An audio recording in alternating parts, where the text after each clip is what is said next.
tudo bom? Bem-vindos ao nosso 6º vídeo da área de teatro.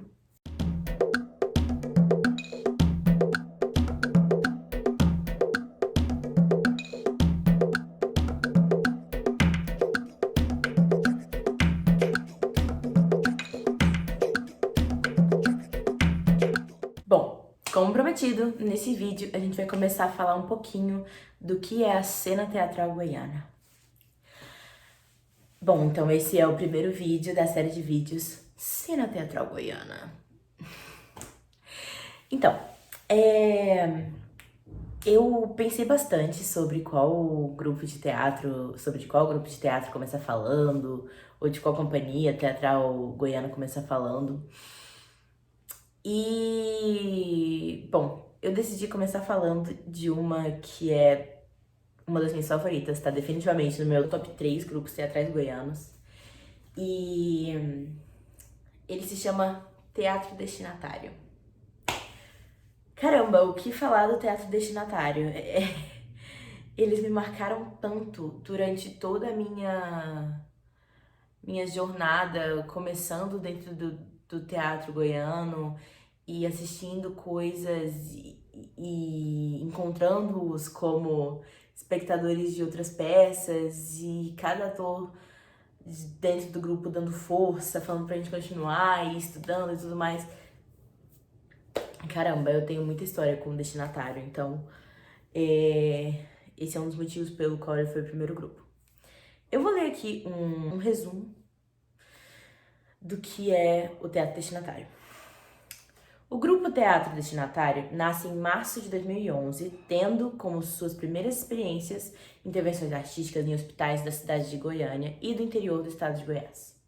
O repertório do grupo já contou com as montagens TV Insônia, em 2012, o espetáculo A Casa em Cores, Don Quixote, que estreou em 2012, e Abajur Lilás, que eu não tenho a data de estreia. O grupo hoje realiza trabalhos de contação de história em eventos, livrarias e shoppings da cidade de Goiânia e tem no seu repertório 3 espetáculos, se eu não me engano. Então são Kekoso, Onkoto, Onkovô, que é um espetáculo maravilhoso, inclusive. Bumba Meu Boi Estrela e Tranças. Agora eu vou falar um pouquinho de cada um deles. Os integrantes do grupo são atores com capacidade técnica e superior para a produção artística. Nossa, eu acho que, bom, se eu não me engano, né, eu não cheguei a entrevistar ninguém do grupo Teatro Destinatário para fazer esse vídeo, mas falando um pouquinho da história que eu tenho deles na minha cabeça, eles sempre foram um grupo que se produziu. Então, era sempre com eles eles iam e escreviam para projetos de lei de incentivo, que eu falei no último vídeo. Eles batiam de porta em porta, procurando patrocínio, procurando formas de vender o que eles estavam fazendo. E sempre foi muito incrível, assim, porque eu sempre achei eles muito proativos em tudo. Porque eles conseguiam fazer um teatro que não era comercial, mas eles conseguiam vender aquilo como se fosse comercial. E isso sempre foi genial pra mim. Isso sempre foi uma das coisas mais geniais do Destinatário pra mim. Bom, eu vou começar lendo alguns resumos, algumas sinopses de algumas peças que eles fizeram e falando um pouquinho pra vocês disso. Bom, vou começar falando do Bumba Meu Boi Estrela. O Bumba Meu Boi Estrela, ele é um espetáculo lindo. Eu vou ler a sinopse. Então, a peça conta a história de um boi que veio do céu para ser presente no Amo Coronel, fazendeiro muito rico, dono de mundo e meio, que partindo de viagem deixa seu boi de estimação aos cuidados de pai Francisco e sua esposa Catirina. É aí que se arma a confusão. A mulher descobre que está grávida e passa a ter os mais absurdos desejos, dentre eles comer a língua do boi estrelado. Esse, por sua vez, dança, se sacode, esperneia e até foge, deixando o pai Francisco numa encrenca sem tamanho. Salvar o boi ou ver o filho nascer com cara de bezerro. Muita música e brincadeira contará a história. Bumba, meu boa estrela. Eu lembro a primeira vez que eu fui assistir essa peça no teatro, eu tava. Nossa, faz bastante tempo. É, eu acho que eu tava fazendo a FICIT ainda, né? O curso que eu falei alguns vídeos atrás. Lá no Basileu, França. E a minha turma toda foi assistir. E era tudo tão lindo. Era um espetáculo de uma beleza inenarrável, assim, sabe? O visagismo da peça era maravilhoso, os figurinos eram lindos, as maquiagens eram maravilhosas. Eu fiquei, assim, boquiaberta. Boquiaberta. Não tinha mais o que dizer sobre Bumba Meu Boa Estrela. E eu acho que uma das partes mais interessantes pra mim é que na época eu ainda estava entendendo como que era fazer um teatro com uma história densa e pesada e como também é possível fazer uma história densa, mas ela não necessariamente tem que fazer a pessoa sair do teatro chorando, fritando aqui, ó, e pensando em exatamente cada segundo do que aconteceu ali. Bom, Bumba Meu Boa Estrela, ok. Agora Tranças. Tranças foi o último espetáculo deles que estreou. Se eu não me engano, estreou logo antes da pandemia. Eu lembro que eles fizeram algumas transmissões online do Tranças. Gente, que espetáculo lindo. Eu vou ler a sinopse pra vocês. A pequena Bintou vive em uma aldeia em Moçambique. E seu grande sonho é ter tranças, como sua irmã e todas as mulheres de sua família. Quando fecha os olhos, a menina sonha com longas trancinhas coloridas, enfeitadas com pássaros e conchinhas. Porém, ao abrir os olhos, tudo que se tem são 4 birotes. Pois a tradição diz que crianças não podem usar tranças. Até que um dia de festa na aldeia, Pintou, com um ato de bravura e coragem, salva 2 crianças de sua vizinhança. Será que, por sua esperteza, ela ganhará um prêmio? Enfim, a Tranças é sobre isso. E é muito lindo porque, bom, se passa em um local em que a gente geralmente não é acostumado, né, a ver peças se passando em uma aldeia em Moçambique. Então, é um espetáculo lindo para literalmente todas as idades, gente. O que eu via de adulto lá se emocionando era, assim, absurdo. Então, de criança aproveitando e tudo mais, né? Então era a coisa mais linda do universo, assim. Tranças é uma preciosidade. Ok. Onkotô. Não, Kekoso, Onkotô, Onkovô, que é o nome dessa peça, que é o próximo espetáculo deles. Gente, eu sou muito apaixonada nesse espetáculo, porque pra mim ele é o resumo. Bom, tendo morado fora, né? Pra mim ele é o resumo do que é ser goiano. Então eu vou ler aqui a sinopse, o release pra vocês. Embalada pelo ritmo da música e poesia de Juraildes da Cruz e pelo texto da doutora em História Miriam Bianca do Amaral Ribeiro, o teatro destinatário traz aos palcos a comédia Kekoso Onkoto Onkovô, que aborda a diversidade cultural e a formação histórica do estado de Goiás. Com leveza e descontração, o espetáculo busca refletir sobre a história de Goiás a partir do ponto de vista dos trabalhadores e das pessoas que construíram esse estado. Eu lembro que, assim que eu vi esse espetáculo, eu também me encontrei boquiaberta. Porque era muito lindo, gente. Era lindo, era divertido, era animado, fazia você refletir e relembrar de coisas incríveis. E que maquiagem maravilhosa, que figurino maravilhoso, que cenário maravilhoso. Eu juro pra vocês que eu ficava assim. Eu simplesmente não sabia como reagir. Era uma catarse pura. Era uma catarse pura, assim. Todos os espetáculos do destinatário eram pura catarse pra mim. Eu assisti todos eles várias vezes. E assistiria mais. Então, eu realmente gosto muito, eu acho incrível. O último espetáculo, que não tá mais em circulação, eles não fazem ele mais, mas definitivamente foi um espetáculo que me marcou muito. Primeiro eu vou ler o release e depois eu vou falar pra vocês por que ele me marcou tanto. O Abajur Lilás. A peça foi escrita em 1969, em plena ditadura militar, porém só foi liberada pela censura 11 anos depois, em 1980. Tendo a montagem sido interrompida pela retomada algumas vezes até sua liberação. O Abajur Lilás mobilizou toda a classe teatral, tornando-se um símbolo de resistência. Bom, do que se trata a peça, né? A ação tem lugar no prostíbulo de Giro, um homossexual sem piedade que conta com o violento Osvaldo, seu amante, para fazer valer sua autoridade ali. Em estado de extrema degradação humana, 3 prostitutas tentam sobreviver. A sofrida Dilma, que se apega aos valores e ao filho que precisa criar. A rebelde Célia, que só deseja tomar o prostíbulo e o poder para si. E a dissimulada Leninha, novata no lugar, individualista e parece não se abalar com os conflitos alheios. Tudo se complica quando um abajur aparece quebrado no dormitório e nenhuma das 3 assume a culpa. Bom, eu queria muito que fosse só sobre isso a peça, mas eu também não posso dar spoiler da peça toda, né, gente?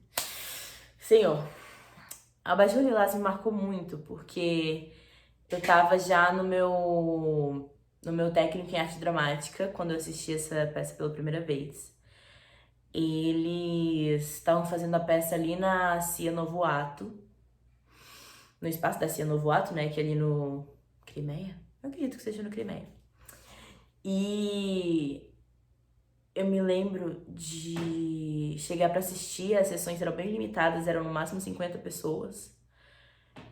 E assistindo às sessões, eu fiquei assim. Eu lembro quando a peça inteira eu fiquei impactada. Eu não sabia como reagir a peça toda. E aí, quando a peça acabou, foi como se eu tivesse levado um tapão assim no peito. Como se eu estivesse começando a perder o ar, assim. Foi uma das únicas vezes que eu tive essa sensação na vida. Principalmente depois de assistir uma peça teatral. Eu lembro muito bem dessa sensação, muito claramente, que eu pensei nessa peça durante dias. Eu só falava para as pessoas, gente, vocês têm que assistir Abajur Lilás. É assim, é uma peça extremamente necessária. É sobre quem a gente é hoje, sobre quem a gente vai ser, sobre o que foi o nosso passado, sobre o que é o nosso presente hoje, sobre o que é ser mulher no Brasil,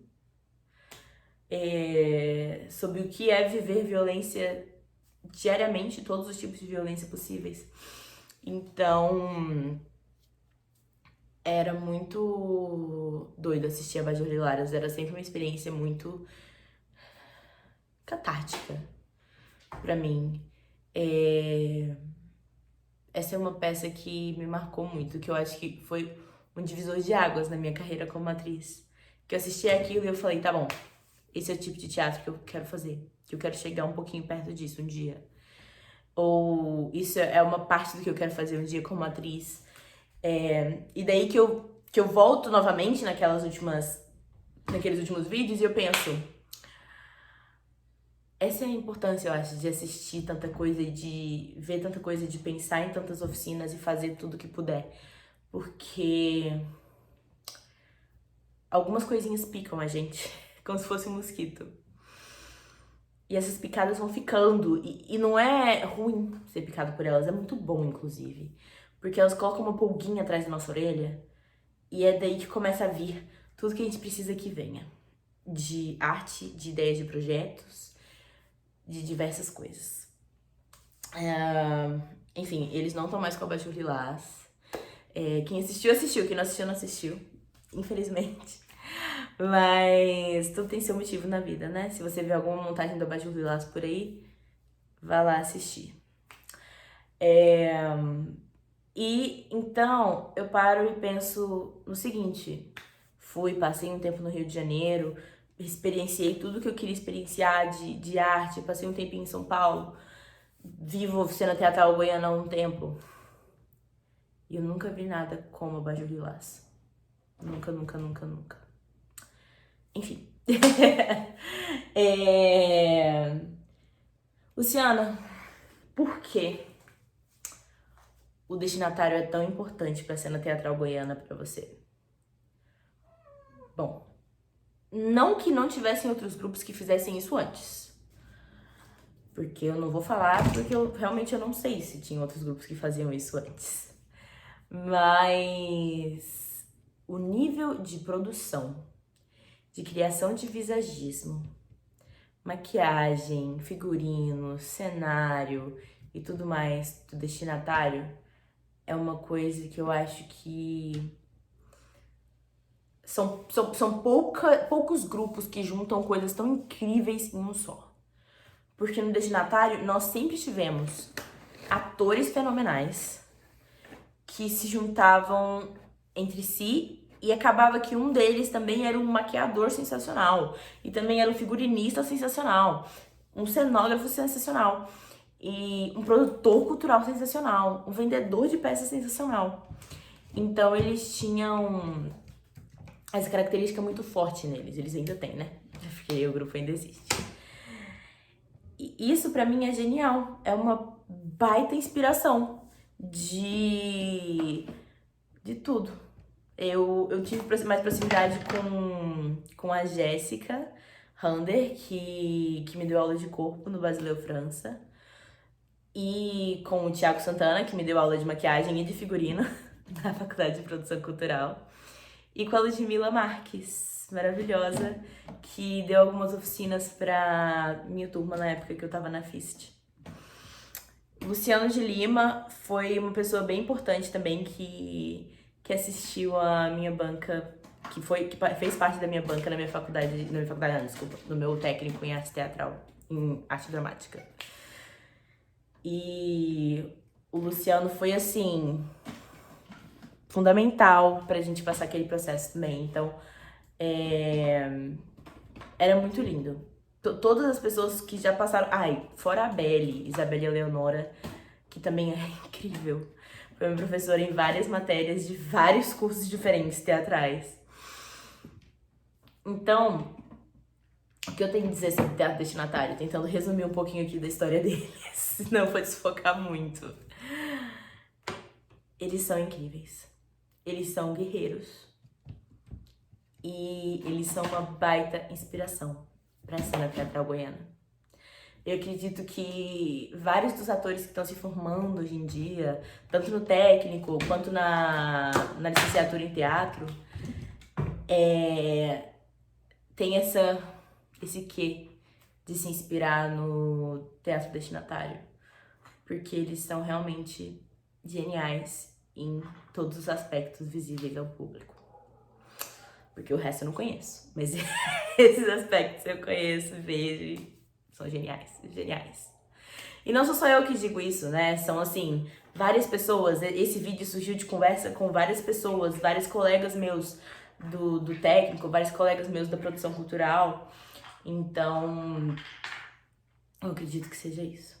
Se tiver algo do destinatário acontecendo por aí, por favor, vá assistir. Vá assistir, veja. Se vocês estiverem fazendo oficina de alguma coisa, corre e vai ver. Se estiverem fazendo contação de história, que geniais as contações de história deles, vá assistir.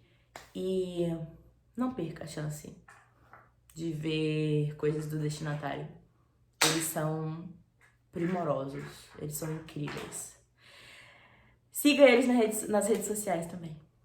Bom, eu acredito que é isso por hoje. Esse vídeo já ficou bem longo, mas qualquer dúvida, podem falar por aqui. Ah, só lembrando que eu não entrevistei ninguém do grupo pra fazer esse vídeo. Foi só realmente sobre conversas minhas com pessoas da minha faculdade, do meu técnico e pesquisas que eu fiz na internet. Então, é isso. Tchau, tchau! Até semana que vem!